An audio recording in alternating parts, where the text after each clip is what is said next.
pool players out there, or snooker players.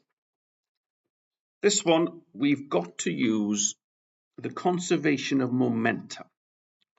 We've used the conservation of energy. We've used D'Alembert's theorem. This one is about momentum.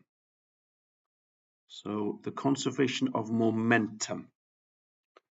Calculate the velocity and direction after the objects collide. So the conservation of momentum states momentum before is momentum after. Okay, so momentum before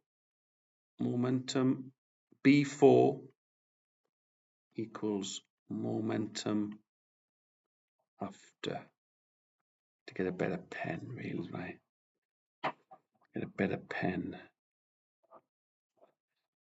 That's a bit of a better pen. Okay. So momentum before equals momentum after. Assume they couple and move together after impact and there was no rebound. What that means is these two now, these objects, I've got to give them direction. So they're both going this way. Right, to the black ball and the yellow ball. I'm moving. So I'm going to label this one M1. M1. I label this M2. M is mass, okay?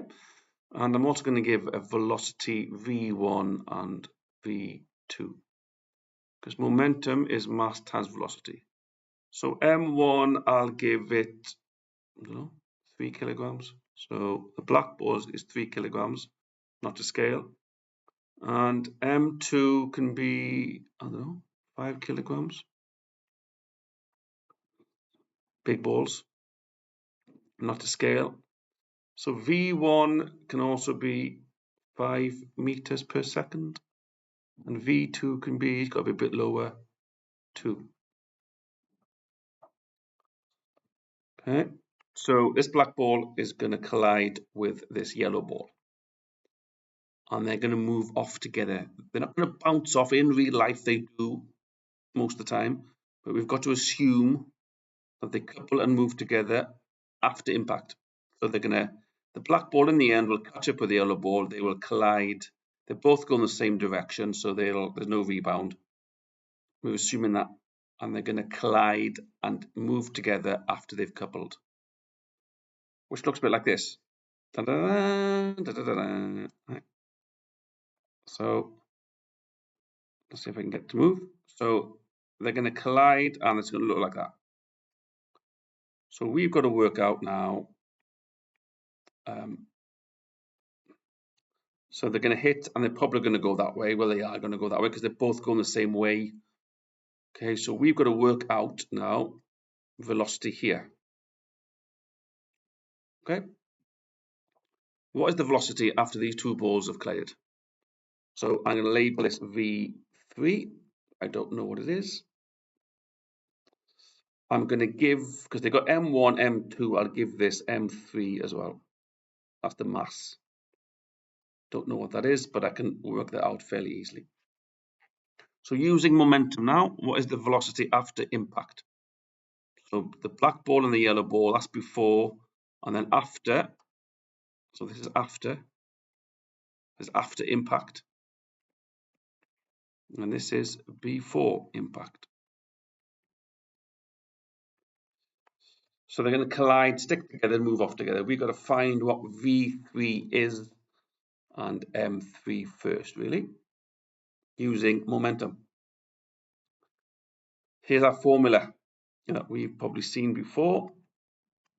So momentum is mass times velocity.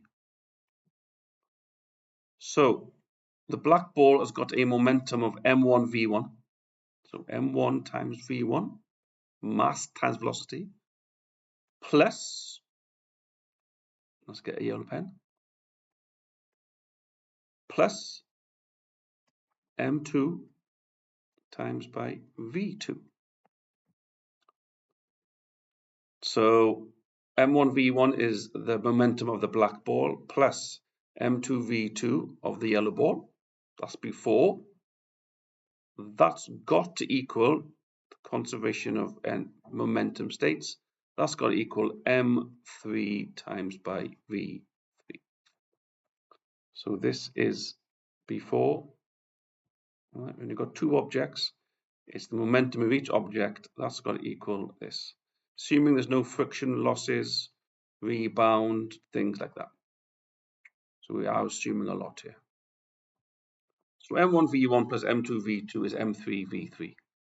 Now we know v2, we know m2, we know v1, we know m1.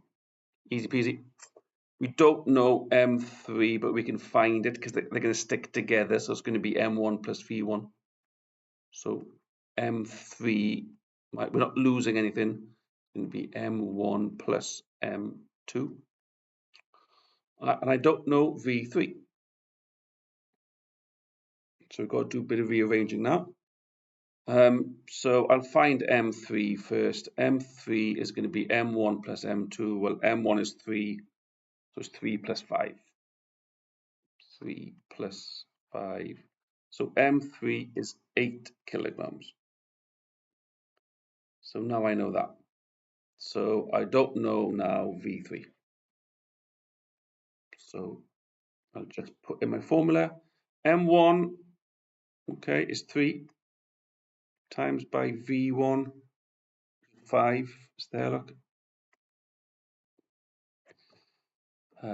So 3 times 5 plus m2v2. m2 is 5 times v2, which is 2. So 10 plus 15. That's got to equal m3 v3. m3 is 8 times v3. I don't know what v3 is, but a little bit of maths. So 5 times 3 is 15 plus 10, so we've got 25. 25 equals 8 times v3. I leave the v3 where it is, come down. 25 divided by 8 is v3. So after collision, v3 is going to be 3.125 meters a second. All that means is going that way. They're both going that way, so they're both going to be going that way. That the velocity here, once they've collided, these two balls are going to be going 3.125 meters per second.